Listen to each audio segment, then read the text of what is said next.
When you've got a really deep question and you ask somebody about it and they just stare at you blankly, and all of the efforts you made to get an answer about this from your parents got you nowhere, eventually you stop asking people about it because they think you're nuts or you think you're nuts. But the question doesn't go away.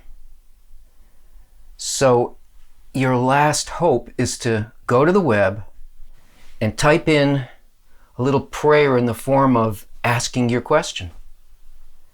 Millions of people ask, what is destiny? And there is an answer to that, and we're going to look at it because you need to know.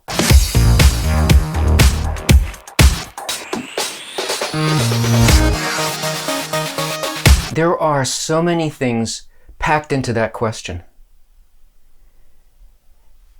It's something that holds the fulfillment of life in it.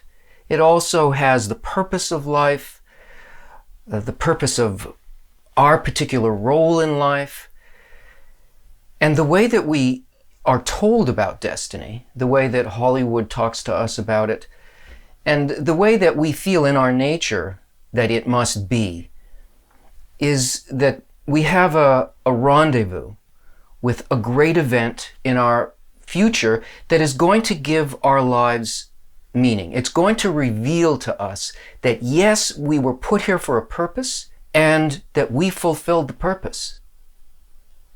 And that there's a whole path of events and things that happen to us in life that seem to be kind of random, but at that rendezvous it will be revealed to us that one, not only did everything that happened only happen in order to bring us to this, and it's also revealed to us at that point that we had a role to play in life that was given to us.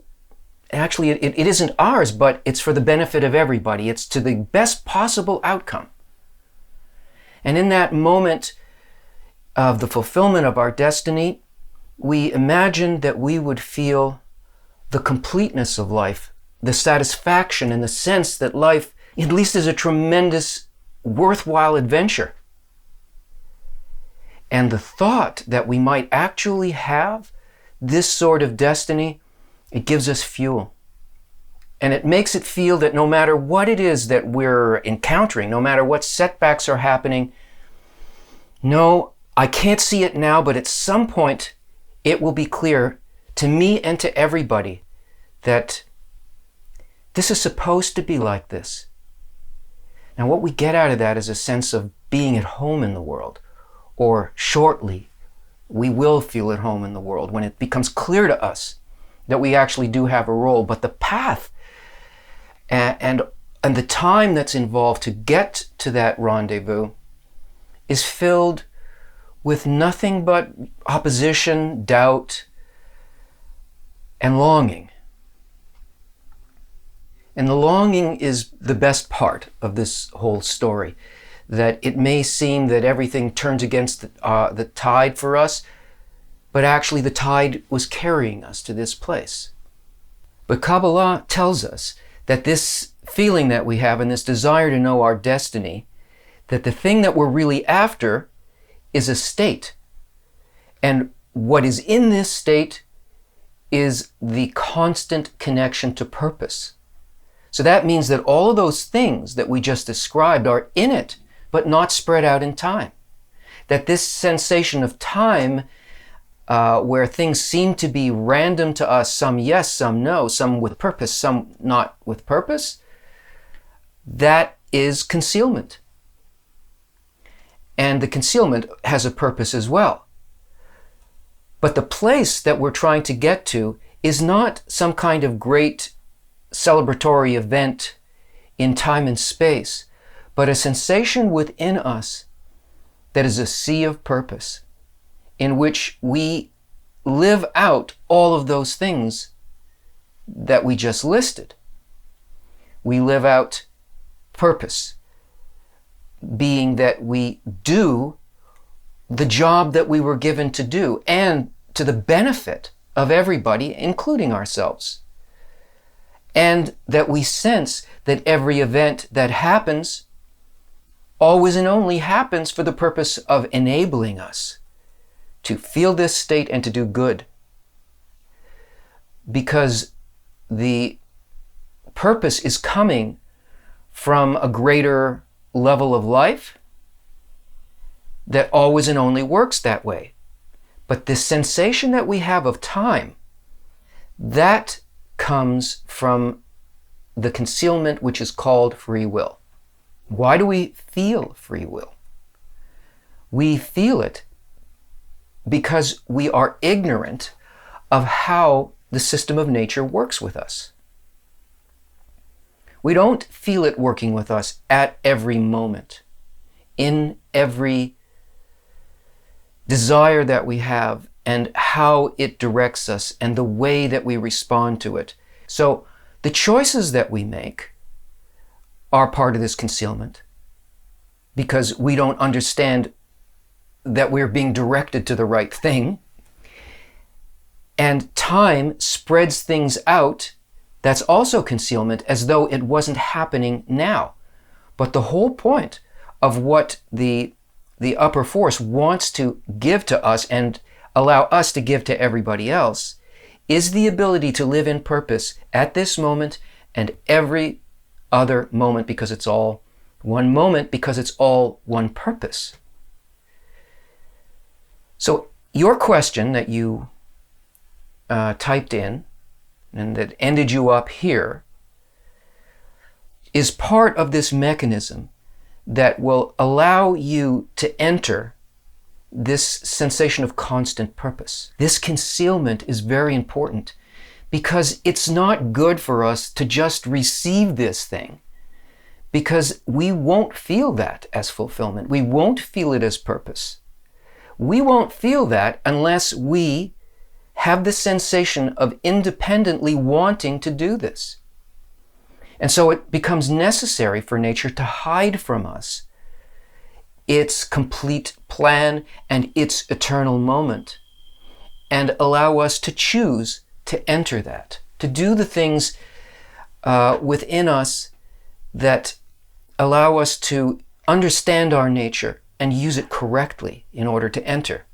Because until we have a desire to do that, and this is the destined moment, so to speak, that moment when we take this upon ourselves and enter this, unless we choose to do this, then we're simply robots of the upper force, and that's not fulfillment for us. We only can feel fulfillment if we feel that we have chosen it. And that's that part of the time and space definition of destiny, which is, it's my destiny. If we choose it, and if we receive it in that way, then we have the ability to carry it forward, to give it as well, because it's ours in a sense. We are acting exactly the same way as the system.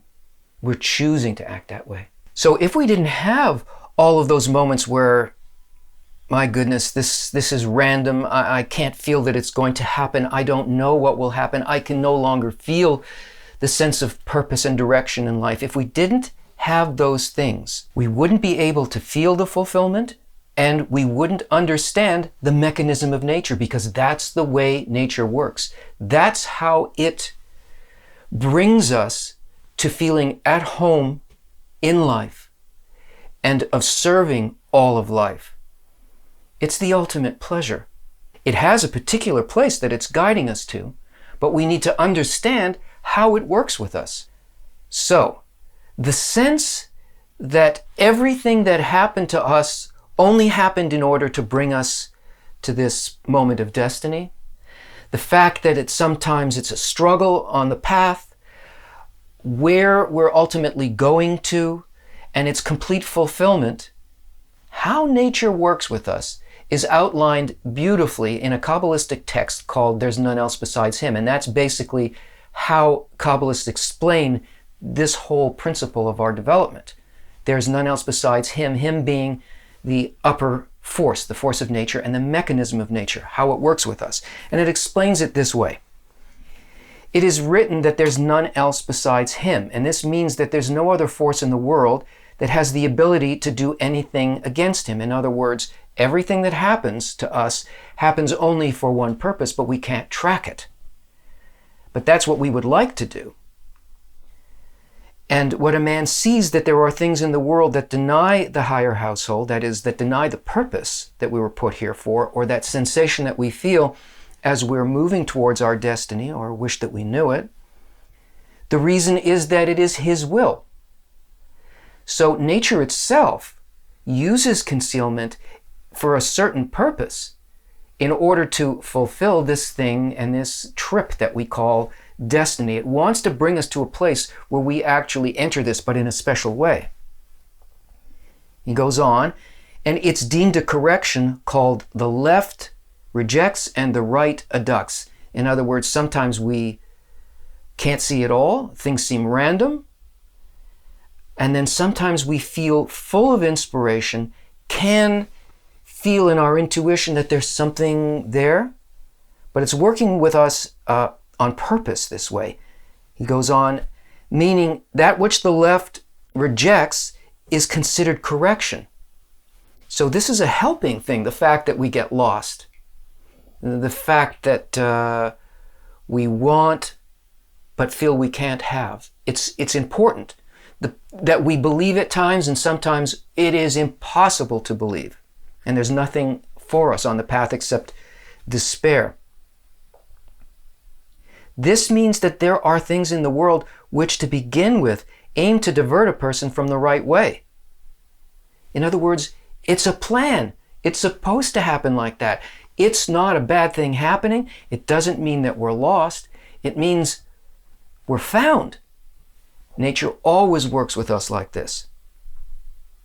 So there are things that reject a person from sanctity, it says. What's sanctity? Sanctity is that state of purposefulness that is permanent. It's detached from the inability to feel and track what nature wants from us, and from our loss of ability to convey that through us to the rest of life. And the benefit of the rejections is that through them, a person receives a need and a complete desire for the Creator to help him. He receives a complete desire. Purpose fills everything.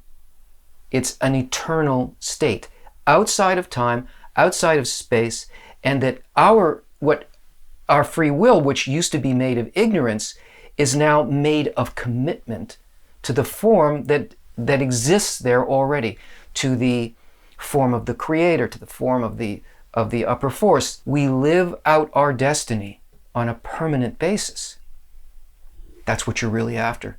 That's what it really is. Now, I wish that I could just explain this whole thing to you, and in a nutshell, you'd get it and you go, oh, got it? Good. Now I'm off to live like that.